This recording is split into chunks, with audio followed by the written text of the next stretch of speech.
Welcome to the Satoshi Suspects, a series where we profile the most likely candidates behind the mysterious Bitcoin creator Satoshi Nakamoto. In each short episode, we take a look at an individual who either could be Satoshi themselves or could have contributed to Bitcoin if Satoshi Nakamoto is in fact a group and not simply one person. This episode will focus on a man known as the godfather of crypto, David Chaum. If you've never heard of David Chaum, listen up. He literally invented cryptocurrency. In 1989, Chaum launched eCash, an anonymous digital currency. Keep in mind that this was 20 years before Bitcoin was launched. You might not have heard of Chaum or eCash before, but it was a big deal in the 1990s. Chaum demonstrated the first ever eCash payment as a keynote speaker at the World Wide Web conference in 1993 in Zurich, Switzerland. There was only one other keynote speaker that day, Tim Berners-Lee, the inventor of the internet. As if inventing crypto was not enough, he also wrote the first known proposal for the idea of a blockchain. In 1982, while studying at the University of California, Berkeley, Chaum wrote a dissertation titled Computer Systems Established, Maintained and Trusted by Mutually Suspicious Groups, which outlined the concept of a blockchain. What's funny is that he apparently came up with the idea while sitting in a hot tub, knowing that he was short on time and needed to submit his dissertation proposal to a supervisor at the university. On the back of that paper, he wrote Blind Signatures for Untraceable Payments, which outlined eCash just 1 year later in 1983. If you read his university dissertation, which I can't recommend enough if you are a crypto nerd like me, do so with the Bitcoin white paper side by side and compare. Chaum actually outlines every single element of Bitcoin except for one, proof of work mining. The idea for proof of work mining was first published in 1993 by Cynthia Dwork and Moni Noor, 10 years after Chaum's groundbreaking proposals in crypto and blockchain. Proof of work mining wasn't used until 1997 by another pre-Bitcoin digital currency called Hashcash. Hashcash was created by Adam Back, another Satoshi suspect, who we will be profiling in episode 2. Back and Chaum both know each other quite well. There exists on YouTube a podcast on Bitcoin called Unchained. An episode published in 2021 features the host Laura Chin alongside both David Chaum and Adam Back. It's the only available recording of an interaction between the two. It is a fascinating listen as they discuss the cryptocurrency world before Bitcoin. They both praise the success of Bitcoin, but also discuss its limitations and get quite technical on how it could be improved. Chaum's constructive criticism of Bitcoin and his input on how it could be better is either one hell of a performance, or he genuinely didn't work on it despite his history. Both Chaum and Back clearly respect each other, but also engage in challenging the other as two crypto titans butt heads. What comes across in this and other interviews is Chaum is very extroverted and open, and so you get the impression that if he was Satoshi and he did indeed invent Bitcoin, he would let the world know and wouldn't stop talking about it. I have left a link in the description below to the interview. So how likely is it that David Chaum is Satoshi Nakamoto? I don't think he is. The fact that Chaum invented both cryptocurrency and blockchain almost rules him out as a Satoshi suspect. It's too obvious, the guy who created the technology itself, to have created the most successful version. At the same time, it's not always the first who succeeds. Apple created the first successful MP3 player, the iPod, but weren't the first. Facebook became the most successful social network, but it was preceded by Friendster, MySpace, and Bebo. Chaum launched eCash as a company and had some success with it. It was used by banks in North America, Europe, and Asia before credit cards became dominant. It seems odd that he would then anonymously launch an improved version of his own product that he didn't have a stake in or take credit for. Perhaps he had experiences and insights with eCash that made him think an anonymous creation was more viable. Who knows? One thing cannot be denied. Chaum, the godfather of cryptocurrency, is possibly the biggest contributor to Bitcoin, either directly or indirectly. His concepts and work in the 1980s laid solid foundations for the now booming cryptocurrency sector and indeed Bitcoin. Dr. Adam Back is a British-born computer scientist and cypherpunk. He is currently the CEO of Blockstream, a Bitcoin blockchain company valued at over $4 billion. The idea that Back is indeed Satoshi has a lot more merit than just simply a theory. For starters, Back invented the proof of work mining used in securing the Bitcoin blockchain. He first proposed the idea in 1997 and further detailed it in 2002 when he wrote a white paper for Hashcash. Hashcash was a system to limit email spam and prevent DDoS or distributed denial of services attacks. The Satoshi links get stronger when you see that Back is actually referenced in the Bitcoin white paper. If Bitcoin was a religion, which to some it kind of is, the white paper holds the same significance as either the Bible or indeed the Ten Commandments. Back and his work with Hashcash is explicitly named and referenced in the white paper. He is one of only roughly a dozen or so individuals to hold this honor. There are also implicit clues within the white paper that point to Bach. Many investigators have previously highlighted that the white paper is written using British spelling. Bach is British. The white paper also uses double spaces after a full stop or period. Bach does this in his writings elsewhere. However, if these points are significant, it also opens up the conversation to include Craig Wright as Satoshi Nakamoto. Wright has famously claimed to be Satoshi on many occasions. He uses British spelling and double spacing at the beginning of a new sentence. So while the writing style is an indicator, it does not solely point to Bach as the writer. Despite these fragments of evidence, Bach repeatedly denies that he is Satoshi. He consistently states when asked in interviews that he was contacted by Satoshi via email, although there has never been confirmation of these emails as they have never been publicly released. Only one other person was contacted directly by Satoshi, American software developer Hal Finney. Many in the Bitcoin community argue that either Adam Back or Hal Finney are in fact Satoshi Nakamoto, and the next episode will focus on Hal. But let's focus on Adam Back. Despite his denial, prominent crypto industry figures such as Charles Hoskinson believe that he is Satoshi. Hoskinson named Adam Back as Satoshi on an episode of the Lex Friedman podcast, referencing the British writing style and that Adam Back was in, quote, the right place, the right time, he's the right age, with the right skill set. Interestingly, Charles Hoskinson also notes the original code for Bitcoin was developed on what he says looks like a Windows machine, and Adam Back to work for Microsoft. Go figure. Now at this point you may be thinking that the evidence is mounting on Dr. Adam Back being Satoshi, but there are still some counter arguments that makes him less likely to be. The now infamous Bitcoin Talk forum, which I reference as a credible timeline in many of my videos, has Adam Back's first ever Bitcoin post, which took place on April 18th, 2013. This was 4 years after the currency was launched and 3 years since Satoshi disappeared. You get the impression from the post that he just wants it to be known that he invented proof of work, and also states that he was emailed by Satoshi back in 2008. Interestingly, he also states that he does not hold any Bitcoin himself at the time of writing. If Adam Back was Satoshi, it seems odd that he would forgo all input into the project either under his real name or the Satoshi Nakamoto identity for 3 years, and then chime in nonchalantly without offering any meaningful input. Secondly, Adam Back was vocal during the Bitcoin block size wars about changing the size of Bitcoin's blocks. I covered the block size wars in a previous video,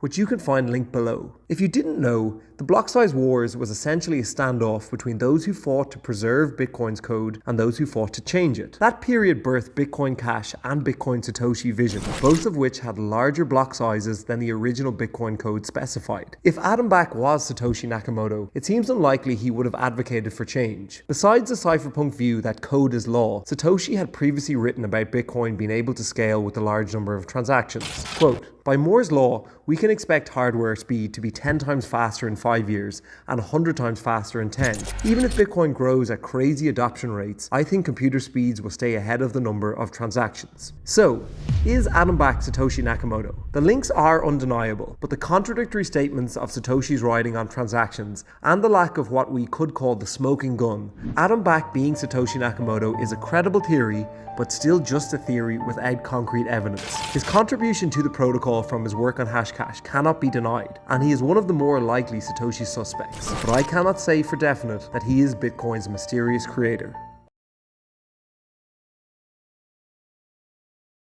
Harold or Hal Finney was an American software developer and, as you probably have guessed, a cypherpunk. Finney studied at Caltech University and earned a Bachelor's of Engineering in 1979. After college, he worked on console games before shifting careers and moving to PGP Corporation. PGP stands for Pretty Good Privacy. Hal Finney was very interested in online privacy. Outside of work, he posted regularly on the cypherpunk email list via Listserv, an early mailing list service. He also ran 2 anonymous remailing lists, having created the first ever anonymous remailer. This allowed users to email while keeping their identity concealed for the first time. It is easy to see then why Bitcoin appealed to privacy-obsessed Finney. The Satoshi links get even stronger when in 2004, Hal created RPOW, or Reusable Proof of Work, the same proof of work algorithm used to secure and mine new Bitcoin on the blockchain today. However, Finney says that he came across Bitcoin when Satoshi went public in November 2008. He was the first ever person to download the software and also has the honor of receiving the first ever Bitcoin transfer on January 10th, 2009, 10 Bitcoin from Satoshi. Finney wrote of his initial excitement around Bitcoin when others were skeptical. Quote, When Satoshi first announced the release of the software, I grabbed it right away. Cryptographers have seen too many grand schemes by clueless noobs. They tend to have a knee-jerk reaction. This is where the Satoshi conspiracy really begins. Hal Finney is privacy obsessed and created proof of work. Then he immediately adopts and begins working on the anonymous digital currency when it is first announced. Now, Finney and Satoshi communicated regularly with each other in the early days of Bitcoin via email. Hal's wife Fran released many of these emails under Hal's instruction. Interestingly, some of the emails from Satoshi to Hal Finney contain in their metadata a timestamp, and some have the timestamp stripped out. Satoshi's timestamped emails are sent from a time zone 8 hours ahead of Greenwich Mean Time or GMT. This would put him in Japan, which lines up with the Japanese origins of the name Satoshi Nakamoto. If Hal Finney is Satoshi, he went to exceptional lengths emailing himself from 2 different accounts only to release the emails years later. Some eagle-eyed analysts have also discovered that a short email exchange between Finney and Nakamoto from 2009 shows that a message sent from Satoshi's account that Hal had responded to somehow managed to hit Hal Finney's email server before it hit Satoshi's, leading many to argue that Finney was responding to himself and had 2 email addresses running from the same email server. It's quite technical, and I have left a link to the original CoinDesk article that discusses this anomaly. A less technical but more intriguing Satoshi connection also has many convinced that Hal Finney did create Bitcoin and disguise himself as Satoshi. In 2014, Newsweek magazine outed unemployed Japanese-American scientist Dorian Satoshi Nakamoto as Bitcoin's creator. Unfortunately, his name was about the only piece of evidence linking him to the project, and his image has become nothing more than a meme in the Bitcoin community since. What makes this relevant, however, is that Dorian Satoshi Nakamoto lived just 2 blocks,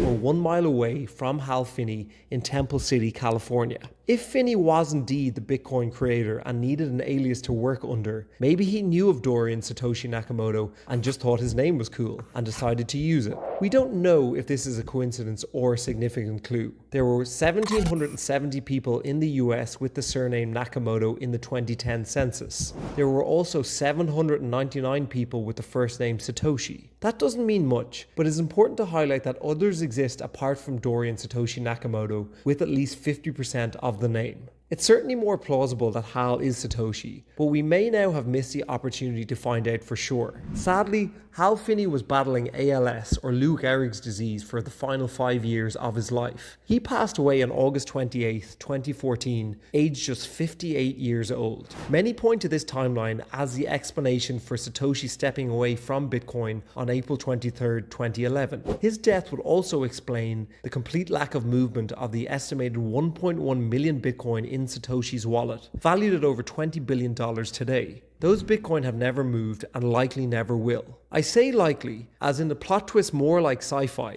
Hal Finney was cryogenically frozen upon his death, becoming the 128th person to be preserved by the Alcor Life Extension Foundation, with the hope that one day he can be revived and restored to full health. If, and that is a big if, scientific advances allow humans to pull off such a feat, the world may one day know if Hal is indeed Satoshi. So, is Hal Finney Satoshi Nakamoto? Hal's wife Fran Finney is still alive and is sometimes active on Hal's Twitter account or in interviews. She reiterates that Hal was enthusiastic about Bitcoin and was technically the earliest of early adopters, but she knew her husband intimately and says that he is not Satoshi. If she knew he was, the only reason she would keep this quiet after his death would be to avoid unnecessary attention. For the final 9 months of Hal's life, the couple were famously harassed at their home by an anonymous attacker who demanded 1,000 Bitcoin to stop and even had a SWAT team called on their home at one point. Announcing that Hal was Satoshi would likely restart this awful harassment, as it would be assumed that she has access to either Satoshi's big wallet or other from the early Bitcoin mining that Hal did. Hal Finney was a die-hard Bitcoiner who gave his time, knowledge, and genius expertise to the project when it was in its infancy. He supported and believed in it at a time when others did not. And while the mystery of Satoshi may never be solved, few would argue that Hal Finney deserves a place in Bitcoin folklore as the protocol's first ever user. He is the joint #1 on most people's list alongside Nick Szabo, who we will discuss next. Now, if you've never heard of Nick Szabo, you're in for a treat. He is a computer scientist, legal scholar, and cryptographer who has been active in the field of digital currency since the early 1990s. He earned his computer science degree from the University of Washington and his legal doctorate from the George Washington University Law School. Now, Szabo is a very private and reserved person. Tim Ferriss titled him the quiet master of crypto. So most available information on Szabo is third party, apart from interviews which he has given. One thing is clear though, Szabo is highly intelligent and has a lifelong obsession with cryptocurrency which stretches back decades before Bitcoin appeared in 2008. He is actually credited with coming up with the term smart contracts, which he wrote about back in 1994. He elaborated on them 2 years later in 1996 as a quote set of promises specified in digital form, including protocols within which the parties can perform on these promises. Even back in the 1990s, Szabo talked of a decentralized marketplace built on top of these smart contracts, where transactions can happen without an intermediary. Does that sound familiar to you? Well, somewhat ironically, despite many citing this as evidence that he could be Satoshi, these digital marketplace descriptions in the early 90s are more aligned with Ethereum today than Bitcoin, but more on that later. Szabo published a white paper in 1997 titled The God Protocols, the opening of which reads like a philosophical description of what Bitcoin aims to achieve. Imagine the ideal protocol. It would have the most trustworthy third party imaginable, a deity who is on everybody's side. All the parties would send their inputs to God. God would reliably determine the results and return the outputs. God being the ultimate in confessional discretion, no party would learn anything more about the other party's inputs than they could learn from their own inputs and the output.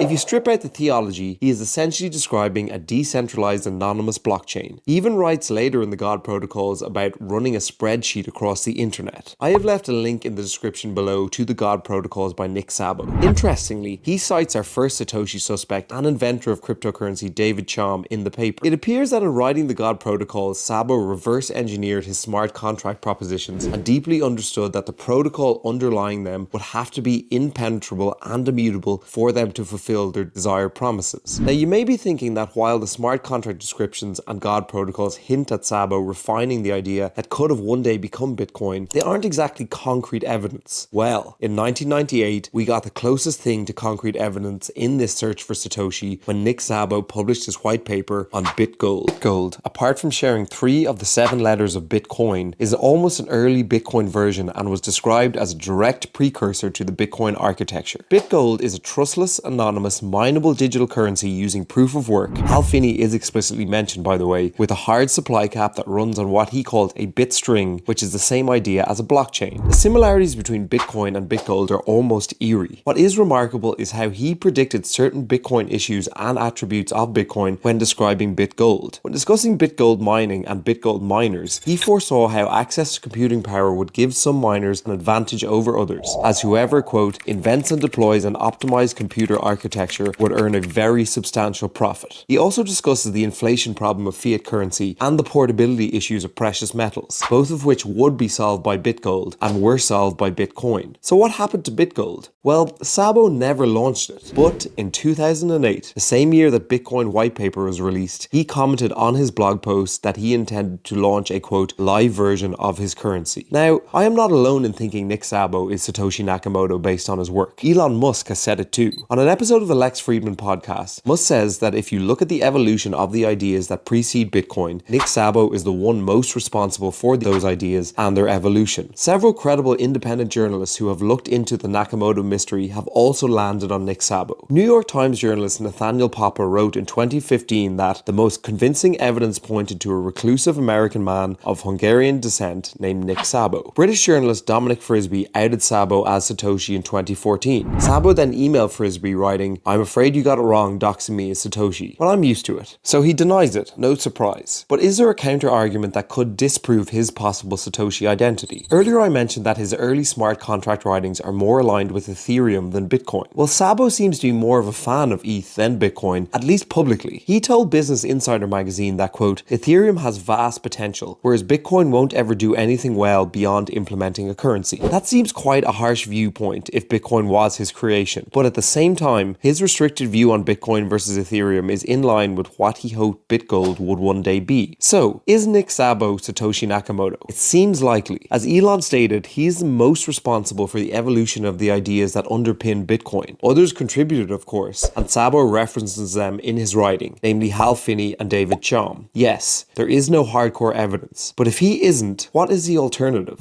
That someone watched and studied Szabo's writing and idea evolution anonymously and implemented these ideas into Bitcoin? That isn't too far-fetched, as Szabo was a cypherpunk and anonymous online activity is a core behavior of that group. If Szabo is not Bitcoin's creator, he is Bitcoin's architect. He explored, grew, and laid down the framework for the currency, particularly with his BitGold proposal. He built the foundations upon which Satoshi built the cryptographic house. Whoever Satoshi is, be it a group or individual, Nick Szabo was either directly or indirectly involved via his ideas and writings. He is a true pioneer in the field, and his work has paved the way for many of the innovations that we see in the cryptocurrency industry today.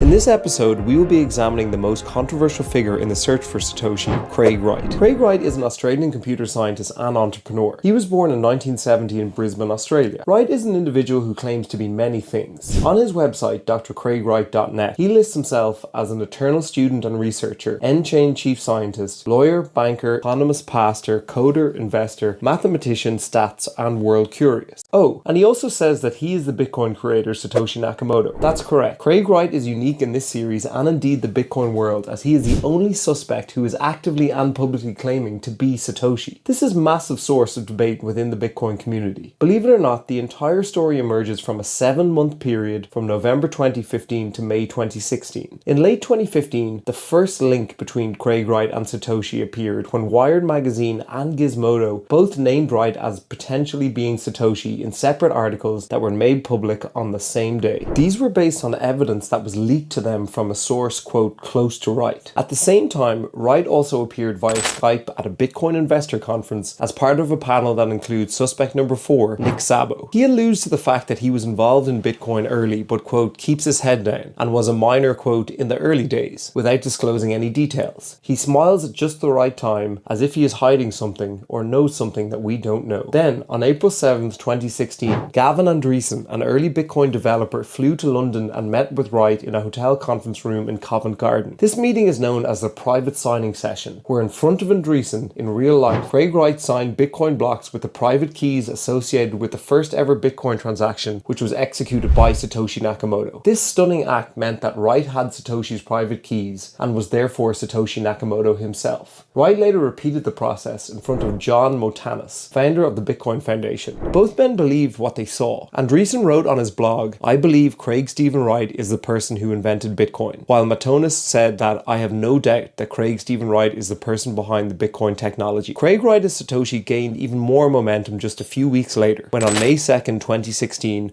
Wright released a blog post on his personal blog confirming, or at least claiming, that he, Craig Wright, is Satoshi Nakamoto. He has since deleted this blog, but I've left a link below to an archived version of the page. On that same day, May 2nd, the BBC released an interview with Wright, which is incredibly awkward just to say the least. Several statements are made which are significant for this story. Firstly, Wright says he is about to prove that he is Satoshi by signing a message using the same public key that is associated with the first Bitcoin transaction. This is the same thing he did with Andreessen and Motanis, but he never actually does it on camera. Then, the interviewer asks if he can confirm, hand on heart, that he is Satoshi Nakamoto. Wright replies, "I was the main part of it, other people helped me. Some people will believe me, some people won't. I don't really care." As we will discuss later, he actually does really care if people believe him or not. Even more bizarrely, despite going on an interview with one of the largest media organizations in the world, Craig Wright says that he would prefer if his identity was a secret. He doesn't want money, he doesn't want fame,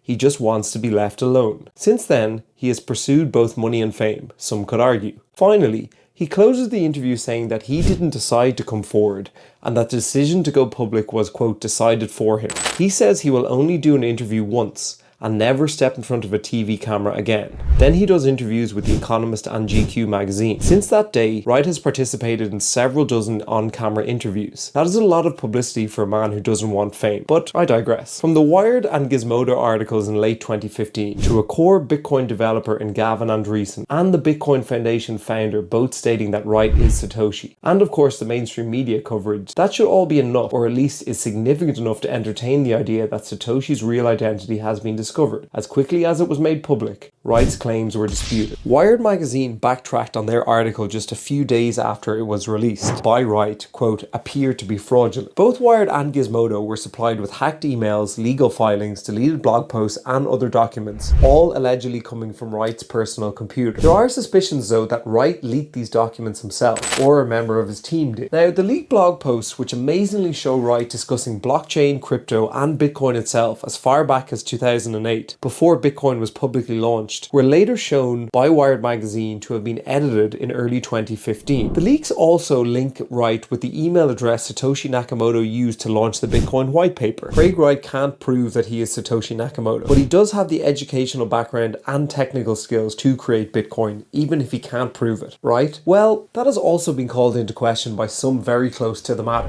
Szabo, our previous Satoshi suspect, called Wright out at the Bitcoin Investor Conference in late 2015, stating that he didn't agree with Wright's statements on Bitcoin's code. He said that Wright was wrong and said that he should write a paper to prove it because he didn't understand how his points could be true. It's quite humorous to watch, and many in the comments believe this interaction is the real Satoshi, Szabo, shutting down the fake Satoshi, Craig Wright. Szabo designed the precursor to Bitcoin, BitGold. He also worked on Bitcoin, so he knows what he's talking about. If Wright created Bitcoin, he should know what he's talking about too. Szabo isn't the only crypto heavyweight to call out Wright in person. Ethereum co-founder Vitalik Buterin called Wright a fraud to his face at the Deconomy conference in 2018, pointing out technical mistakes Wright had made in his presentation. Still though, Gavin Andreessen, a Bitcoin core developer, was convinced. Wright had a high-profile, long-time supporter who for many years defended Craig Wright in both interviews and even in court. However, Andreessen has since changed his stance and no longer believes Wright is Satoshi. He has said that nefarious tactics could have been used to make it appear that Wright signed a transaction with Satoshi's key back in 2016. Andreessen believes the laptop he witnessed was not factory sealed, that the wallet software could have been rogue, and there could have been other technical trickery at play. So in February 2023, Andreessen updated his personal blog, specifically a post where he endorsed Craig Wright as Satoshi, saying that he was wrong to trust Craig Wright as much as he did. Wright's biggest supporter, who lent him so much credibility, was now gone. Despite all setbacks imaginable, Craig Wright maintains still that he is Satoshi. He has been involved in numerous legal battles, including a lawsuit by the estate of his former business partner. Wright was ordered by a Florida court to pay Kleiman's estate more than $5 billion in